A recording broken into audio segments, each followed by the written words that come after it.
जब मनोहर अपने ऑफिस से घर लौटते हैं तो उनके बच्चे उनके पास दौड़ते हुए आते हैं। पापा, आप अब आए हैं, हम आपकी तब से राह देख रहे हैं। तब मनोहर ने कहा कि अरे भाई, ऐसा भी क्या हो गया कि तुम लोग मेरी राह देख रहे हो। तब उनका बेटा और बेटी बोले, पापा मुझे बाहर घूमने जाना है, मेरे दोस्त सभी बाहर घूमने जाते हैं। इस पर उनकी पत्नी देवकी, जो बर्तन मांज रही थी, वह भी गुस्से में एक एक करके बर्तन पटकने लगी। यह देखकर मनोहर ने पूछा, अरे क्या हुआ देवकी, किसी बात से नाराज हो क्या? तो देवकी मुंह बनाते हुए बोली, लगता है तुम्हें कुछ पता ही नहीं है। सब लोग छुट्टियां मनाने दूसरे देशों में घूमने फिरने के लिए जाते हैं और एक हम हैं जिन्होंने इंडिया भी पूरा नहीं देखा। कितने दिनों से वादा करते आए हो कि हम भी बाकी लोगों की तरह कहीं बाहर घूमने जाएंगे। हमारे बच्चे रोहन और प्रिया भी कितनी बार कह चुके हैं, लेकिन आप हैं कि सुनते ही नहीं हो। देवकी बोलती जा रही थी, लेकिन मनोहर को अपनी पत्नी की बातों का कोई फर्क नहीं पड़ रहा था। उसे नज़रअंदाज करते हुए वह चुपचाप अखबार पढ़ने बैठ गया। फिर देवकी बोली, कल ही मेरी सहेली का फ़ोन आया था, जापान घूमने गए हैं वो लोग। यह देखो कितनी फ़ोटो खींच कर भेजी है मुझे, क्या नज़ारा दिखता है। ऊपर से सोचो, अगर फ़ोटो में इतना खूबसूरत नज़ारा है तो सामने से देखने में कितना मज़ा आता होगा। देवकी ने अपने मोबाइल में फ़ोटो दिखाते हुए अपने पति मनोहर से कहा। तो मनोहर बोले, अरे देवकी, इन हाई सोसाइटी लोगों का क्या ही कहना, उनकी जो इच्छा होती है उस पर लाखों खर्च कर देते हैं, उनसे हमारा क्या मुकाबला। ऐसी सहेलियों से तो दूरी बनाना ही बेहतर है, जो अपनी फ़ोटो दिखा दिखा कर दूसरों के घरों में आग लगाती हैं। फिर मनोहर ने कहा तो देवकी अपनी बड़ी बड़ी आंखें दिखाती हुई बोली, अरे मैं कहाँ अमेरिका जाने को कह रही हूँ, कम से कम इंडिया तो घूम ही सकते हैं ना हम लोग। लेकिन तुम्हें मेरे कहने का फ़र्क कहाँ पड़ता है? मैं जो मर्जी बोलती रहूँ, आपको तो आराम से अपना अखबार पढ़ने से मतलब है। इस अखबार से फुर्सत मिले तो ही कुछ सोचेंगे ना, देवकी ने गुस्से में कहा। तो मनोहर बोला, अरे तुम मेरे अखबार के साथ सौतन सा व्यवहार क्यों करती हो? बच्चों की गर्मियों की छुट्टियां तो आ जाने दो, सोचेंगे इस बारे में भी। ऐसा कहकर मनोहर ने बात को टाल दिया। कुछ दिन शांति से बीते, फिर कुछ ऐसा हुआ जिसकी किसी ने कल्पना भी नहीं की थी। एक दिन मनोहर जब ऑफिस से घर लौटे तो उसके चेहरे की हवाइयाँ उड़ी हुई थी। निराशा और उदासी उसके चेहरे से साफ झलक रही थी। उन्हें देखकर देवकी जी परेशान हो गई और बोली, अरे क्या हुआ, आप ठीक तो हैं? ऑफिस में कुछ हुआ है क्या? अरे बताते क्यों नहीं, मेरी जान निकली जा रही है। तो मनोहर बोले, बताते को अब कुछ बचा ही कहाँ है, तुम खुद ही देख लो। ऐसा कहते हुए मनोहर ने अपनी जेब से एक लिफाफा निकाला तो बच्चों ने हैरानी के साथ लिफाफा खोलकर देखा। उनका मुंह खुला का खुला रह गया। फिर देवकी बेचैन से बोली, अरे कुछ तो बताओ, हुआ क्या है? किसी ने कुछ नहीं बोला तो देवकी ने वह लेटर लिया और पढ़ने लगी। आश्चर्यचकित रह गई, चेहरे पर खुशी आ गई। वह हैरानी से मनोहर की ओर देखा और बोली, क्या सच में आपका प्रमोशन हो गया है? तो मनोहर मुस्कुराते हुए बोले, मैडम बस प्रमोशन ही नहीं, कंपनी की तरफ से 5 लाख का बोनस और अमेरिका घूमने के लिए फैमिली टूर पैकेज मिला है। यह सुनकर देवकी को अपने कानों पर यकीन नहीं हुआ। फिर मनोहर ने कहा, तो मैडम कैसा लगा मेरा सरप्राइज? चाहे देर ही सही, लेकिन आपकी ख्वाहिश तो पूरी कर ही दूंगा, आपका निठल्ला पति। अरे तो पहले क्यों नहीं बताया आपने, तो मेरी जान ही निकाल दी थी, देवकी ने मुस्कुराते हुए कहा। तो दोनों बच्चे बोल उठे, यू आर वर्ल्ड बेस्ट पापा, हम अभी अपने दोस्तों को बता कर आते हैं। कहते हुए दोनों बच्चे दौड़ते हुए घर से बाहर निकल गए। फिर देवकी ने उत्साहित होते हुए पूछा, अच्छा यह तो बताइए कि हमें जाना कब है? बस अगले हफ्ते की फ्लाइट है।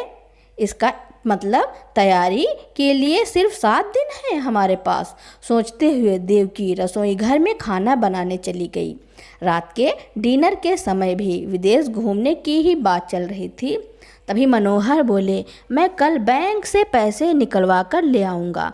तुम लोग अपने सामान की लिस्ट तैयार कर लो, जिसे जो कुछ भी खरीदना है कल ही खरीद ले आएंगे। मनोहर के इतना कहने की देर थी कि दोनों बच्चे अपनी अपनी फरमाइश बताने लगे और हमेशा की तरह दोनों बच्चों को बोलते देख उनका कुत्ता टाइगर भी भौंकने लगा। उसी समय मनोहर और देवकी का ध्यान उनके कुत्ते की ओर गया और दोनों एक दूसरे की ओर हैरानी से देखने लगे। फिर मनोहर बोले, देवकी हम विदेश जाएंगे तो टाइगर को कहाँ छोड़ेंगे? फिर देवकी भी सोच में पड़ गई और बोली, इस बात का तो मुझे भी ख्याल नहीं आया। अब लोग सोच विचार में पड़ गए कि आखिर क्या किया जाए। तभी बच्चे बोल उठे, मम्मी टाइगर को नानी के घर छोड़ देते हैं। इससे पहले कि देवकी कुछ कहती, बच्चों ने तुरंत नानी को फ़ोन लगाकर अपनी मम्मी को दे दिया। कैसी हो माँ? देवकी ने पूछा तो दूसरी ओर से उसकी माँ की आवाज़ आई, ठीक हूँ बेटा, तुम सब कैसे हो? हाँ माँ, हम सब ठीक हैं। दरअसल हम लोग विदेश घूमने जा रहे हैं, लेकिन समझ नहीं आता कि टाइगर को कहाँ छोड़े। अगर आप कुछ दिनों के लिए उसे रख लेती तो। देवकी की बात सुनकर उसकी माँ बोली, बेटी वह क्या है ना, कुछ दिनों के लिए तेरी भाभी मायके गई है और मेरे घुटनों में भी दर्द रहता है, इसलिए मुझसे तो यह काम नहीं हो पाएगा। फिर कुछ सोचकर उसकी माँ ने कहा, अरे हाँ याद आया, जब भी हमारे पड़ोसी विदेश जाते हैं तो अपने कुत्ते को डॉग केयर सेंटर पर छोड़ देते हैं।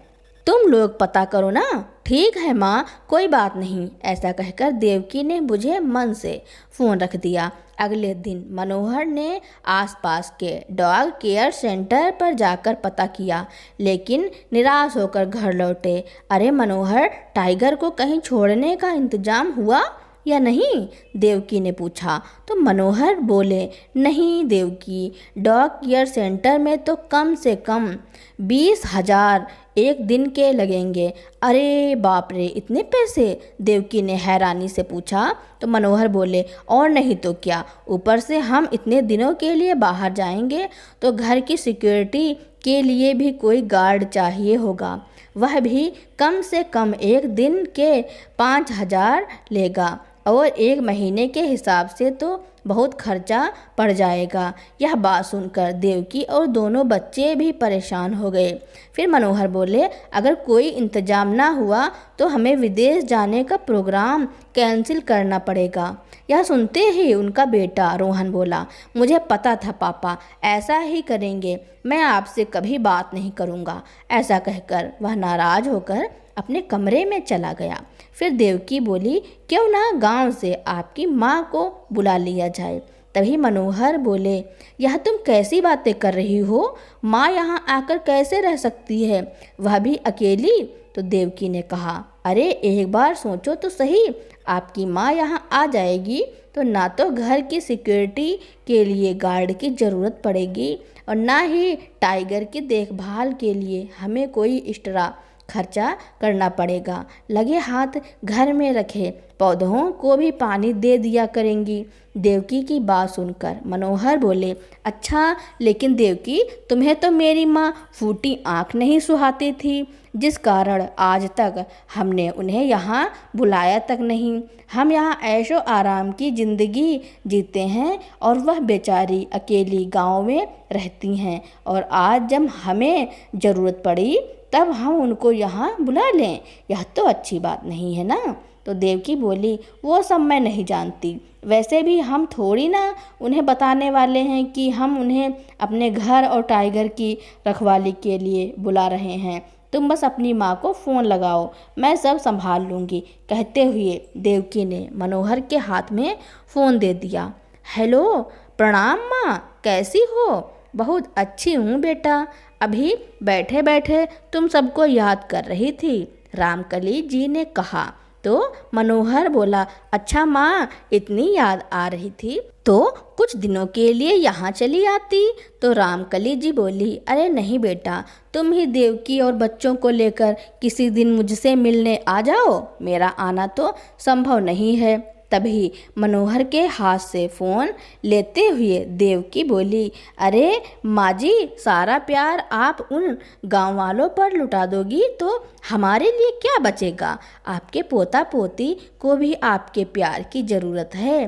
अरे बहू, मैं तो हमेशा तुम लोगों को मन ही मन आशीर्वाद देती रहती हूँ, रामकली जी ने कहा। तो देवकी बोली, ऐसे दूर से आशीर्वाद देने से क्या होगा अम्मा जी? आपके बच्चों को आपके प्यार और साथ की ज़रूरत है।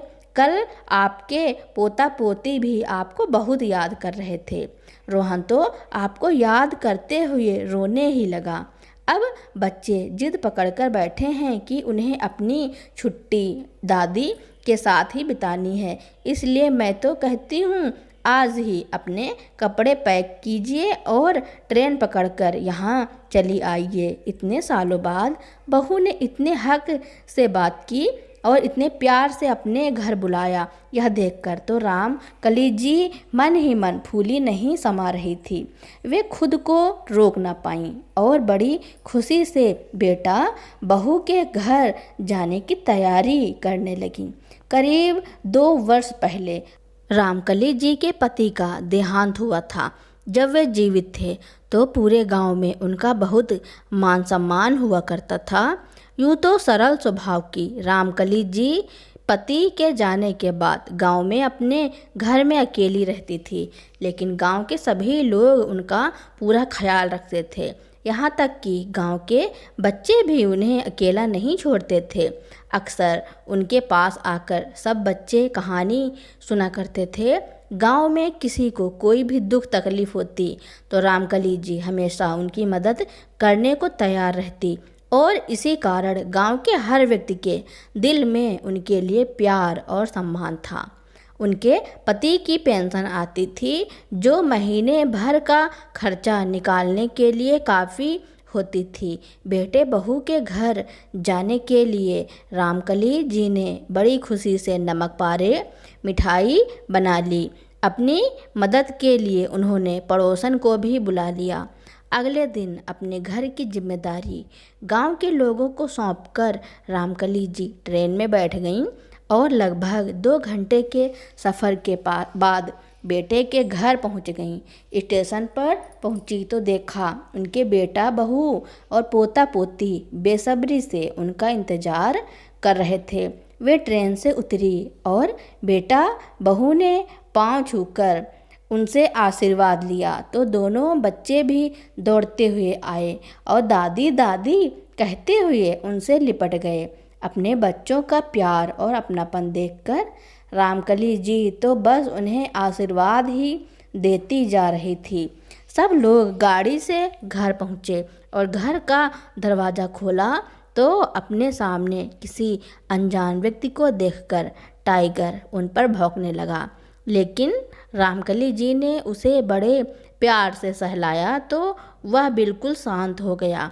यह देखकर देवकी तो ऐसे खुश हो गई जैसे उसे कोई खजाना मिल गया हो। आखिर उनके जाने के बाद टाइगर को रामकली जी को ही तो संभालना था। गांव में सरल और सादगीपूर्ण जीवन जीने वाली रामकली जी बेटा बहू के घर तरह तरह की सुख सुविधाएं देखकर हैरान थी। मनोहर उनका हर तरीके से ख्याल रख रहा था तो वहीं दोनों बच्चों ने भी अपनी दादी का खूब मन लगाकर रखा।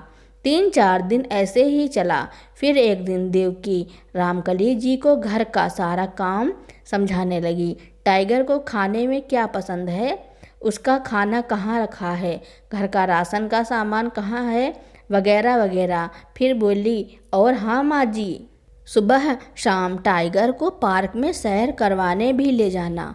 आपकी सेहत भी ठीक रहेगी और टाइगर भी घर में गंदगी नहीं फैलाएगा। उसकी बातें सुनते हुए रामकली जी सभी काम समझने लगी तो कभी प्रश्नवाचक निगाह से देवकी की ओर देखने लगती कि फिर थोड़ी देर बाद बोली, अच्छा किया बहू जो मुझे सब कुछ बता दिया। अब तुम देखना, मैं तुम लोगों को स्वादिष्ट पकवान बना कर खिलाऊंगी। अरे हाँ, मैं तो भूल ही गई, मैं गांव से तुम लोगों के लिए अपने हाथ से नमक पारे और मिठाई भी बनाकर लाई हूँ। अभी लेकर आती हूँ, बच्चों को बहुत पसंद आएंगे। कहते हुए वे अपने बैग में से सामान निकाल कर ले आईं और खुशी से रोहन और प्रिया को खिलाने लगी। तभी उन्होंने देखा कि वहाँ कुछ अटैची और बैग रखे थे। देखते ही उन्होंने हैरानी से पूछा, यह क्या बहू, कहीं जा रहे हो क्या? तभी देवकी हड़बड़ाते हुए बोली, माँ जी वो क्या है ना कि आपके बेटे को ऑफिस के काम से विदेश जाना है, तो बच्चों ने भी जिद पकड़ ली कि वह भी विदेश घूमने जाना चाहते हैं, इसलिए हम भी उनके साथ ही जा रहे हैं। तो कुछ दिन आप घर का ख्याल रखिएगा। लेकिन रामकली जी यह सुनकर और भी अचंभित हो गईं। तो मनोहर बोला, वह क्या है ना माँ, अचानक ही प्रोग्राम बन गया, हमें कल सुबह ही निकलना है, तो आप सब कुछ संभाल लेना, हम 8-10 दिनों में ही वापस आ जाएंगे।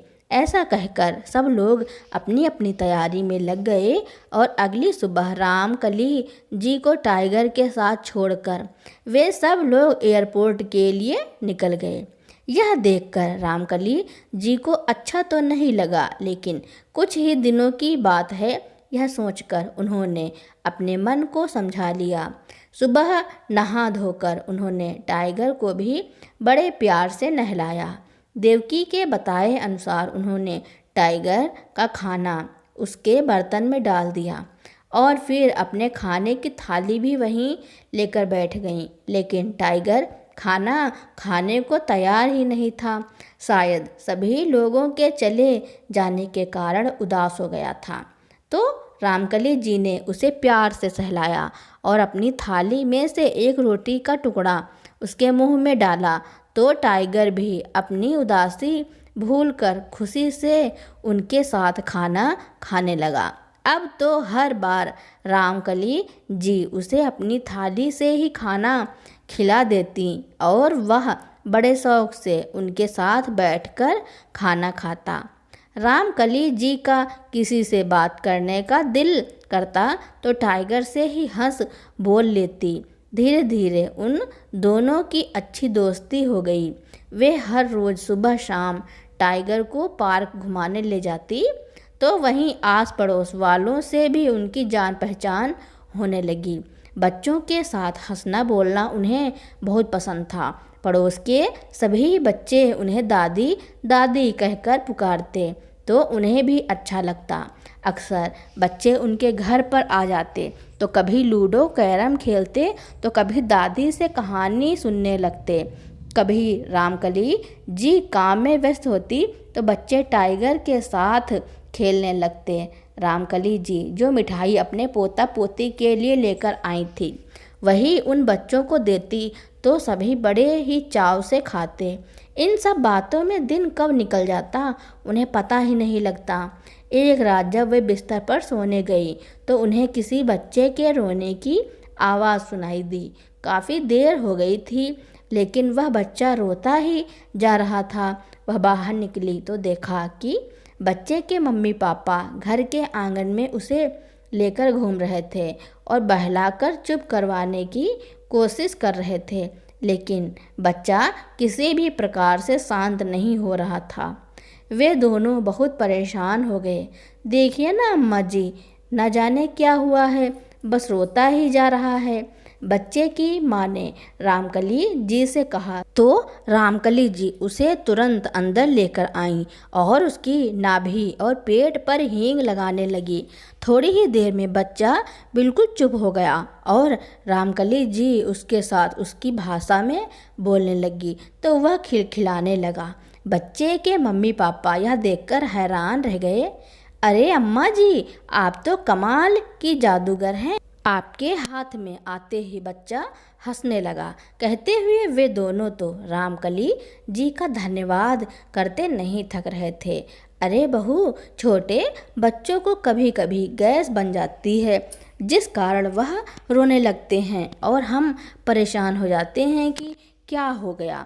बच्चे को अब तुम जाकर आराम से सो जाओ, यह परेशान नहीं करेगा। कहते हुए रामकली जी भी अंदर आ गईं। सोचने लगी कि बेटा बहू को गए बहुत दिन बीत चुके हैं, लेकिन अभी तक ना तो वो लोग आए हैं ना ही उन्होंने फ़ोन करके कुछ बताया यह पूछने के लिए कि वह लोग कैसे हैं और कब आने वाले हैं।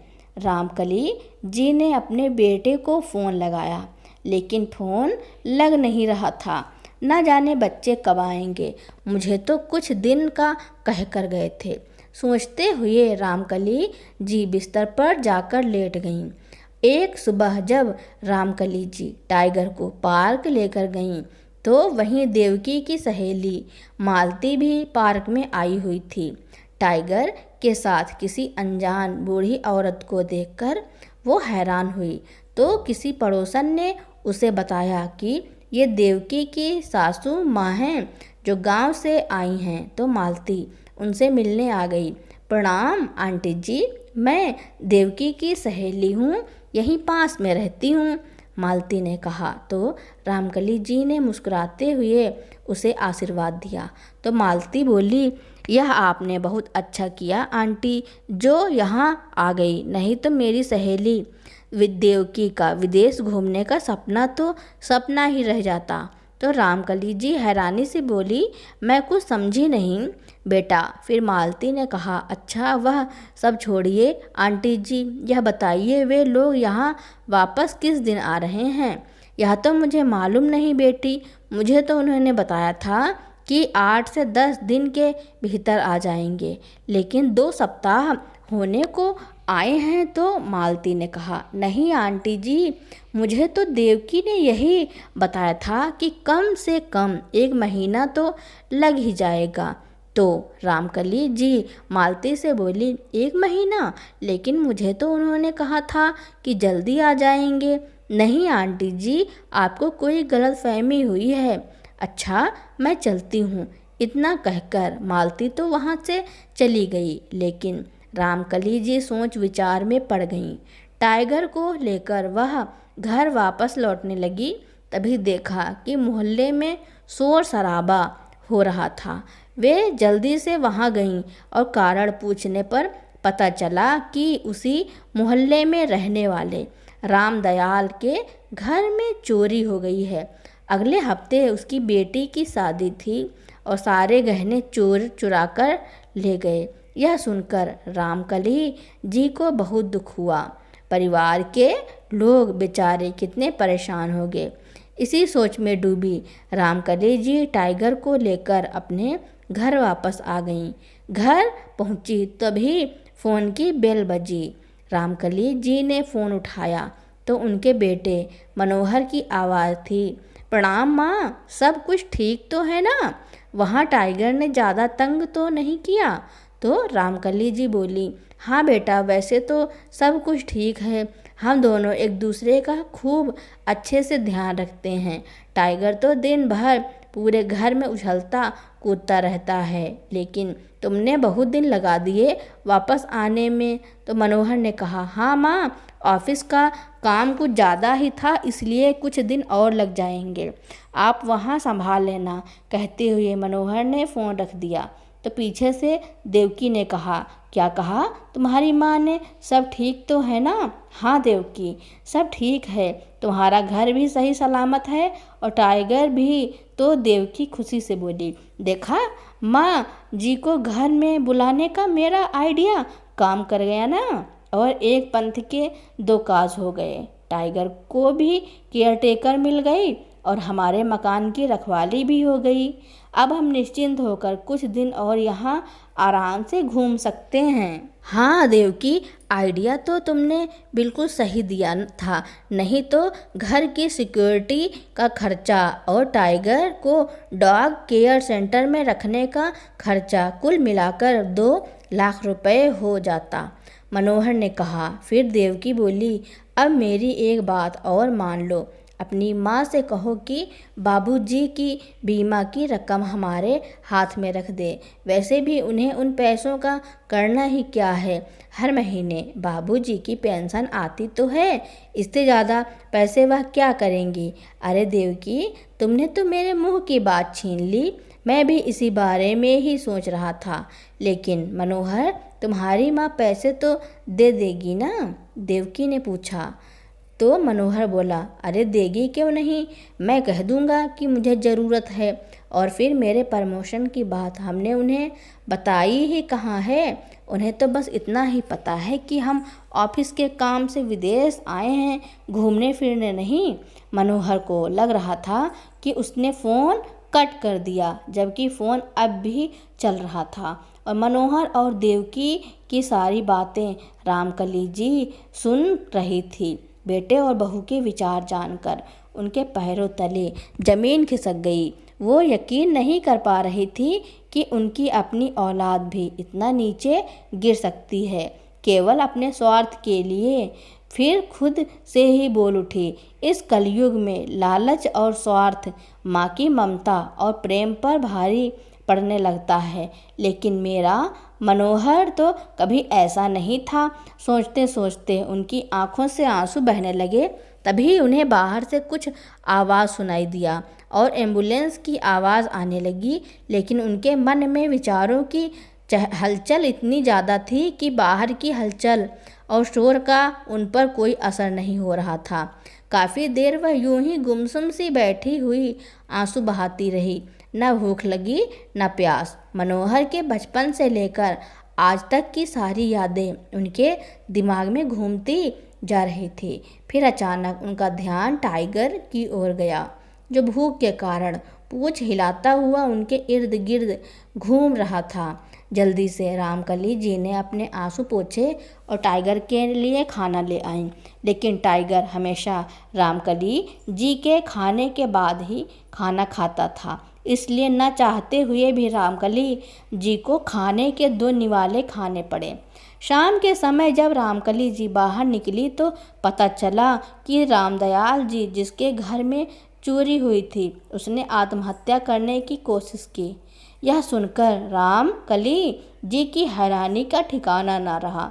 अगले दिन जब रामदयाल जी अस्पताल से घर वापस लौटा तो रामकली जी उससे मिलने गई और समझाने लगी, देखो भाई, जीवन में उतार चढ़ाव तो आते ही रहते हैं, लेकिन इसका मतलब यह नहीं कि इंसान अपनी ज़िंदगी ख़त्म करने के बारे में सोचे। तो रामदयाल जी बोले, नहीं बहन जी, आप नहीं जानती कि मैं किन दुखों से गुजर रहा हूँ। दिन भर मेहनत मजदूरी करके 4 पैसे घर में लेकर आता हूँ तो खर्चा भी पूरा नहीं हो पाता। बड़ी मुश्किल से बिटिया की शादी के लिए कुछ पैसे इकट्ठा करके गहने बनवाए थे, लेकिन भगवान से यह खुशी भी नहीं देखी गई हमारी। अब कैसे होगी बेटी की शादी, क्या करूँ समझ नहीं आता। कहते हुए रामदयाल जी फूट फूट कर रो पड़े। रामदयाल जी की हालत देखकर रामकली जी रुआसी हो गईं। आप चिंता मत करो, भगवान पर विश्वास रखो, सब ठीक हो जाएगा, रामकली जी ने कहा। और बेटी के पैरों की लाचारी देखकर रामकली जी से रहा न गया और अगले दिन ही अपने गांव में फ़ोन किया और पड़ोसियों से 3 लाख रुपए भेजने को कहा और यह भी कहा कि गांव आने के बाद वो लौटा देंगी। अब रामकली जी की बात गांव में भला कौन टाल सकता था। अगले दिन ही पैसे उनके पास पहुंचा दिए गए। पैसे लेकर रामकली जी रामदयाल जी के घर पहुंच गई और सारे पैसे उनके हाथ में दे दिए। यह देखकर रामदयाल जी बोले, अरे यह क्या है? खोलकर देखा तो पैसे देखकर वो चौंक गए और बोले, इतने सारे पैसे? तो रामकली जी ने कहा, अब तो तुम्हारी बेटी की शादी हो जाएगी ना। फिर रामदयाल जी बोले, अरे नहीं नहीं, यह पैसे मैं नहीं ले सकता। अरे यह सिर्फ आपकी ही बेटी नहीं है, हमारी भी बेटी है। आप मना करेंगे तो मुझे अच्छा नहीं लगेगा, अपनी बड़ी बहन समझकर ही रख लीजिए। रामकली जी ने कहा तो रामदयाल जी भरी आंखें लिए बोले, आपका यह एहसान हम लोग कैसे चुका पाएंगे। तो रामकली जी ने कहा, अरे एक इंसान होने के नाते हमारा फ़र्ज़ बनता है दूसरे इंसान की मदद करना, इसमें कोई एहसान नहीं है। आस पड़ोस के सभी लोगों ने रामकली जी के इस कदम की खूब तारीफ़ की। उनकी देखा देखी बाकी के पड़ोस वाले भी रामदयाल जी की मदद के लिए आगे आ गए और विवाह खूब अच्छे से संपन्न हुआ। अभी रामकली जी घर आकर बैठी ही थी कि उनकी बहू देवकी का फ़ोन आ गया। माँ जी, हम कल दोपहर तक पहुँच जाएंगे, खाना बनाकर रखिएगा और हाँ, घर की पूरी अच्छे से साफ़ सफाई करके रखना। मुझे घर बिल्कुल वैसा ही चाहिए जैसे मैं छोड़ कर गई थी। ठीक है बहू, रामकली जी ने कहा और फ़ोन रख दिया। अगली सुबह रामकली जी कुछ ज़्यादा ही जल्दी उठ गई थी। आज उनके पति की बरसी थी, इसलिए मंदिर जाने के लिए वह सुबह सवेरे नहा धोकर तैयार हो गईं। भगवान को भोग लगाने के लिए रसोई घर में जाकर हलवा पूड़ी बनाने लगी और कुछ खाना उन्होंने गरीबों में बांटने के लिए भी बनाया। टाइगर को घर में ही छोड़कर वह मंदिर चली गईं। मंदिर जाकर भगवान को माथा टेककर भोग लगाया और पति की आत्मा की शांति के लिए प्रार्थना की। मंदिर के बाहर आई तो सभी गरीब लोगों को भोजन बांटने लगी। तभी उनकी नज़र वहीं बैठी एक वृद्ध महिला पर पड़ी। जैसे ही वह खाना देने के लिए उनके पास जाने लगी, तभी उसने अपना चेहरा साड़ी के पल्लू से छुपा लिया। कद काठी से वह महिला उन्हें जानी पहचानी सी लगी। जैसे ही रामकली जी प्रसाद देने लगी तो उनकी नज़र उस महिला के हाथ पर पड़ी जिस पर लिखा था कामिनी। देखते ही रामकली जी का कलेजा धक से रह गया। कामिनी, तुम मेरी सहेली कामिनी ही हो ना? कहते हुए उन्होंने पल्लू हटाया तो आंसुओं से भरी आंखें लिए कामिनी जी उनसे नज़रें नहीं मिला पा रही थी। यह सब कैसे हो गया कामिनी? तुम तो अपने बेटों के साथ बहुत खुश थी, गांव छोड़कर उनके साथ शहर में आई थी और बहुत आराम से रह रही थी।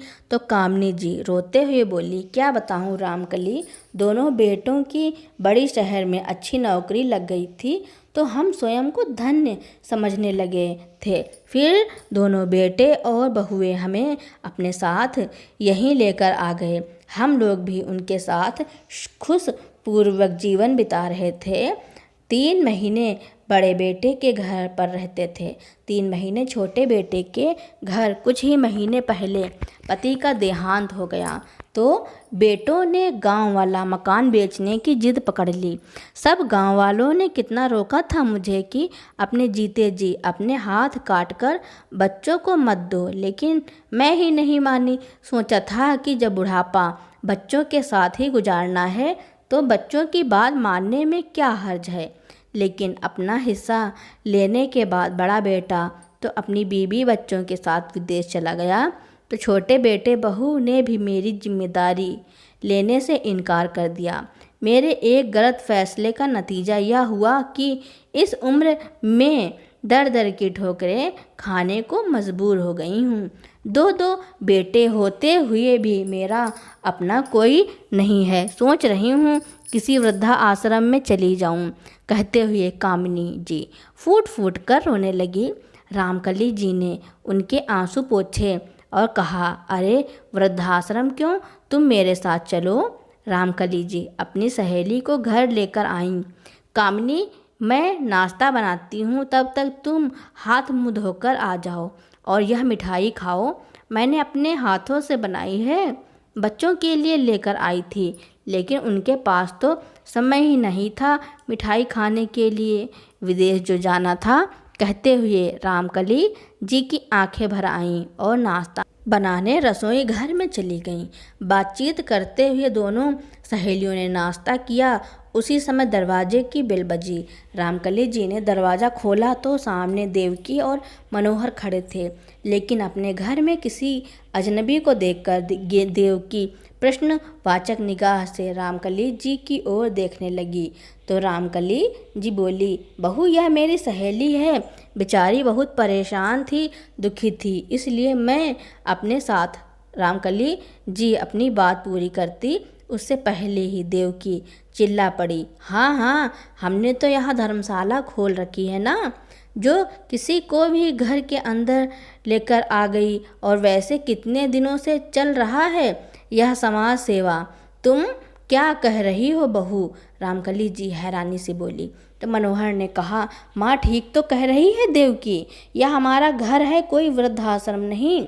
यह सुनकर रामकली जी हक्की बक्की रह गईं और फिर बोली, हाँ वैसे तो ठीक कहा तुमने, यह घर तुम्हारा है, मेरा नहीं, क्योंकि मुझे तो तुम लोगों ने इस घर में इसलिए बुलाया था ताकि मैं तुम्हारी अनुपस्थिति में इस घर की और टाइगर की रखवाली कर सकूं।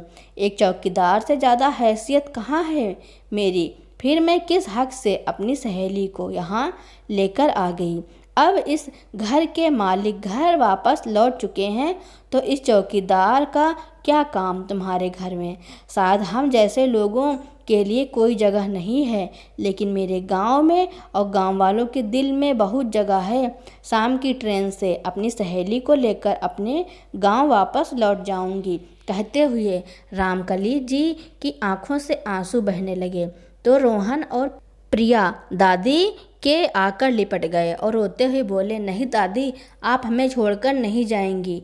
बच्चों की मासूमियत भरी बातें सुनकर रामकली जी दोनों बच्चों को चूमते हुए बोली, अरे बेटा, मैंने तुम लोगों से मिल लिया, इतना ही मेरे लिए बहुत है। मेरा प्यार और आशीर्वाद तुम्हारे साथ हमेशा रहेगा। बस मेरी एक बात हमेशा याद रखना, ज़िंदगी के हर मोड़ पर माँ बाप ही होते हैं जो बिल्कुल निस्वार्थ भाव से अपने बच्चों का भला चाहते हैं। हर मुसीबत में अपने बच्चों का साथ देते हैं, बदले में वह अपनी औलाद से किसी चीज़ की उम्मीद नहीं करते। आंख मूंद कर वह अपने बच्चों पर विश्वास करते हैं। इसलिए तुम दोनों अपने मम्मी पापा के विश्वास को बिल्कुल मत तोड़ना, क्योंकि जब विश्वास टूटता है ना, तो माँ बाप को बहुत दुख होता है। रामकली जी की बात सुनकर देवकी और मनोहर को अपनी गलती का एहसास होने लगा। तभी रामकली जी अपनी बहू देवकी से बोली, ध्यान से देख लो बहू, तुम्हारा घर बिल्कुल वैसा ही है जैसा तुम छोड़कर गई थी। फिर भी अगर इस काम वाली बाई से कोई कमी रह गई हो तो माफ़ कर देना। नहीं माँ जी, यह आप कैसी बातें कर रही हैं? देवकी ने कहा। तो रामकली जी बोली, मुझे तो सब मालूम पड़ गया है बहू कि अचानक मेरे लिए तुम्हारे मन में प्यार कैसे उमड़ आया था, जो मुझे यहाँ बुला लिया था। तो मनोहर बोला, माँ, हमने बहुत सोचा था, लेकिन कुछ समझ में नहीं आ रहा था। तो रामकली जी ने कहा, दुख तो मुझे यह सोचकर हो रहा है कि आज तक तुम अपनी माँ के प्यार को ही समझ नहीं पाए। और बहू, तुम तो एक माँ हो ना, फिर भी तुमने माँ की ममता के साथ ऐसा खिलवाड़ किया। अगर मुझे साफ साफ कह देती तो क्या मैं तुम्हारी मदद के लिए ना आती? अरे मेरी तो जान हाजिर है तुम लोगों के लिए, फिर क्यों खिलवाड़ किया मेरी भावनाओं के साथ? और हाँ बेटा, तुम्हारे बाबूजी के बीमे के जिन पैसों पर तुम्हारी नज़र है, उन पैसों को हासिल करने के लिए कोई नया नाटक मत करना। जब मांगोगे मैं दे दूंगी। रामकली जी की यह बात सुनकर मनोहर और देवकी शर्मिंदगी से नज़र नहीं मिला पा रहे थे। बिना देर किए रामकली जी ने अपना बैग उठाया और अपनी सहेली के साथ घर से बाहर निकली। तो मनोहर और देवकी की आंखों से आंसू बह निकले। उसी समय पास वाले घर में रहने वाली उनकी पड़ोसन भी आ गई और बोली, अरे माँ जी, आप जा रही हैं? आपके रहते हमें किसी बात की कोई परेशानी नहीं होती थी। मेरे सास ससुर नहीं हैं, तो मुझे तो आप में ही ममता की मूरत दिखाई देती हैं।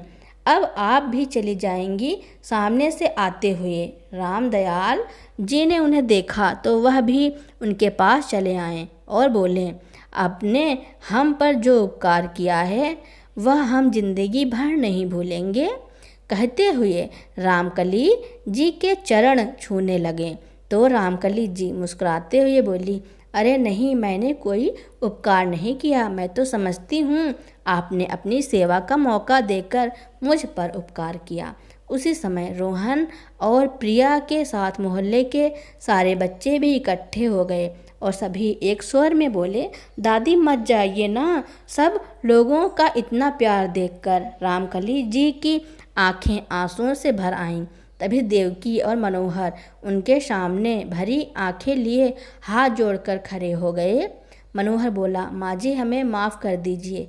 मैं जानता हूँ हमने गलती की, ऐसी की है जिसकी कोई माफ़ी नहीं है, लेकिन आप तो माँ है ना, जो अपनी औलाद की हर छोटी बड़ी गलतियों को माफ़ करती हैं। मैं अपनी गलती का प्रायश्चित करना चाहता हूँ माँ, बस एक मौका दे दो अपनी सेवा करने का। तो देवकी बोली, माँ जी हमें छोड़कर मत जाइए ना, आप दोनों यहीं रहिए। मैं वादा करती हूँ हम लोग आपको शिकायत का कोई मौका नहीं देंगे। तो रामकली जी ने कहा, मेरे बच्चों, तुम्हें अपनी गलती का एहसास हुआ, मेरे लिए इतना ही काफ़ी है। मुझे तुमसे कोई शिकायत नहीं है, लेकिन मुझे गांव तो जाना ही होगा।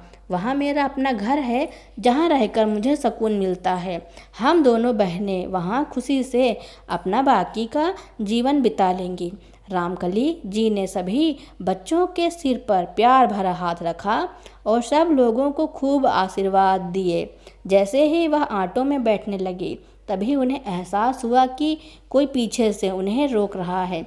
मुड़कर देखा तो टाइगर ने उनका पल्लू पकड़ा था। उसे देखते ही रामकली जी की आंखें भर आईं। 1 महीने में टाइगर उनके साथ अच्छा खासा लगाव हो गया था, लेकिन वह खुद को कमज़ोर पड़ने देना नहीं चाहती थी, इसलिए खुद को संभाला। उन्होंने अपना पल्लू छुड़ाया और कामिनी जी के साथ ऑटो में बैठ गईं। तभी टाइगर भी उनके पास ऑटो में आकर बैठ गया। सब लोग टाइगर का उनके प्रति प्यार देखकर हैरान थे। रामकली जी ने उसे लाख मनाने की कोशिश की, लेकिन वह तो उनसे दूर जाने को तैयार ही नहीं था। उसका ऐसा व्यवहार देखकर रामकली जी उसे सहलाते हुए बोली, इंसान भले समझे या ना समझे, लेकिन यह बेजुबान जानवर प्यार की भाषा बखूबी समझते हैं। अब टाइगर मेरे साथ ही रहेगा। कहते हुए रामकली जी ने ऑटो वाले को चलने का इशारा किया और गांव के लिए निकल गई और अपनी बाकी की ज़िंदगी अपने गांव में अपनी सहेली के साथ गुजारने लगी। अब जब मनोहर की छुट्टी होती तो वह सब भी गांव आ जाते और समय बिताते। देवकी अपनी सास के पास जाती तो उनका बहुत अच्छे से ध्यान रखती, खूब मान सम्मान करती। तो दोस्तों, रामकली जी ने अपना आत्मसम्मान बचाने के लिए जो किया उसके बारे में आपका क्या कहना है और यह कहानी आपको कैसी लगी कमेंट में ज़रूर लिखना। मेरी कहानी सुनने के लिए आपका बहुत बहुत धन्यवाद। ऐसी ही कहानियाँ सुनने के लिए मेरे चैनल को लाइक, कमेंट, शेयर, सब्सक्राइब एवं बेल आइकन का बटन दबाना ना भूलना, ताकि मेरी नई नई कहानियाँ आप तक पहले ही पहुँचती रहें।